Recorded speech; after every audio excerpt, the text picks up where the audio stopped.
सबको नमस्कार। அனைவருக்கும் வணக்கம். मैं मदुरै हिंदी प्रचारक सामलाल हूँ। நான் மதுரையில் உள்ள இந்து प्रचारक सामलाल हूँ। मैं अब आदर्श विद्यार्थी के संबंध में बात करने वाला हूँ. நான் இப்பொழுது முன்மாதிரியான மாணவனுடைய தகுதியை பற்றி சொல்லப் போகின்றேன். மாணவனுடைய தினசரி குறிப்பு.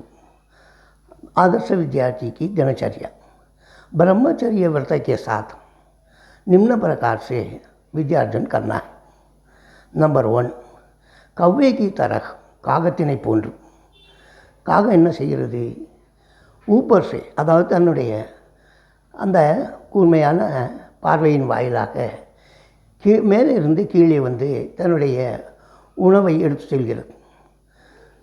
कौवा ऊपर से नीचे आकर अपनी पैनी दृष्टि से खाद्य पदार्थ उठा ले जाता है. அடுத்து ब्रह्म की तरह हो. ब्रह्मर क्या करता है? यानी हंसते हुए फूल से शहद चूस लेता. சிரிக்கின்ற பூக்களத்திலிருந்து தேனை உறிஞ்சி கொள்கிறது. அந்த கவிஞர்கள்லாம் சிரிக்கின்ற பூக்கள் என்பார்கள். அதாவது புத்தம் புதிய மலரை சிரிக்கின்ற பூக்கள் என்பார்கள். அதாவது வாடிய மலர்களையெல்லாம் அவர்கள் அந்த தேன் பருக முடியாது, தேன் எடுக்க முடியாது என்பதற்காக அதனை சொல்ல மாட்டார்கள். அடுத்து பகுலே கி தரகோ, அந்த கொக்கினை போன்று இருக்க வேண்டும். சமை பார்க்க பகுலா மச்சிலி பகடுக்க காலேத்தா. இந்த மாதிரி கூர்மையான அறிவுத்திறனோட இந்த முன்மாதிரியான மாணவன் இருக்கணும். மாணவர்கள் 3 வகைப்படுகின்றனர். பயத்தின் காரணமாக நேரத்தை போக்குவதற்காக பள்ளிக்கு செல்லக்கூடியவர்கள்.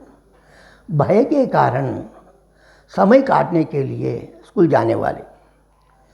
ரெண்டாவது பிரிவினர் परीक्षा के तौर पर उसका उस उद्देश्य से वे वो रटने लगे, रटकर प्रमाण पत्र प्राप्त करते हैं.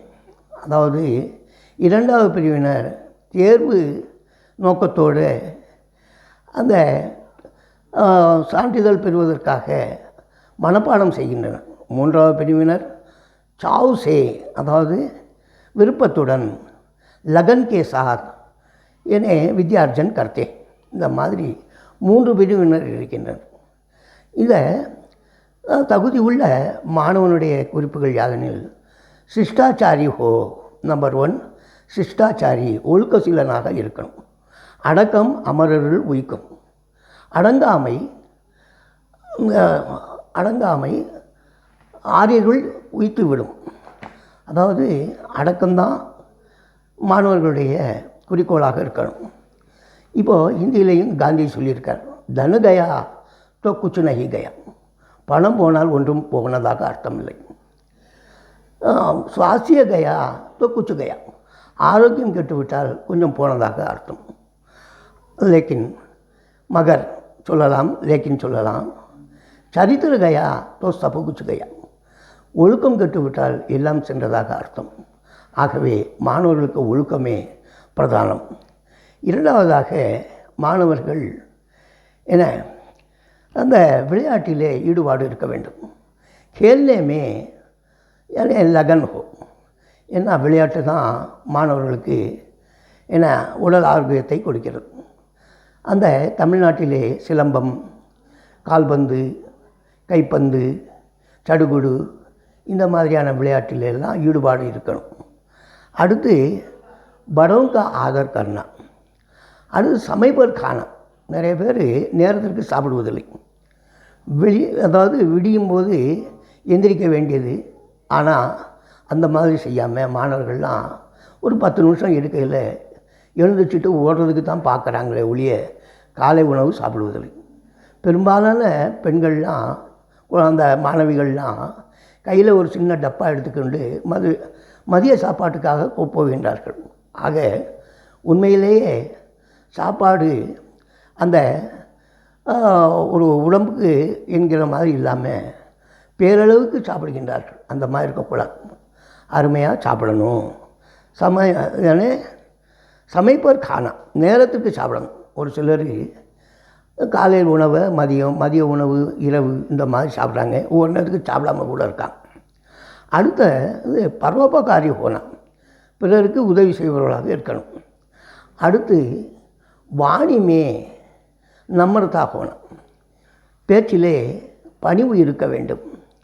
ஸ்வஸ்த மஸ்திஷ்க் வாலா ஹோனம், ஆரோக்கியமான அறிவு ஆற்றல் கொண்டவராக இருக்கணும். அடுத்து राजनीति में राजनीति का अध्ययन कर सकते हैं.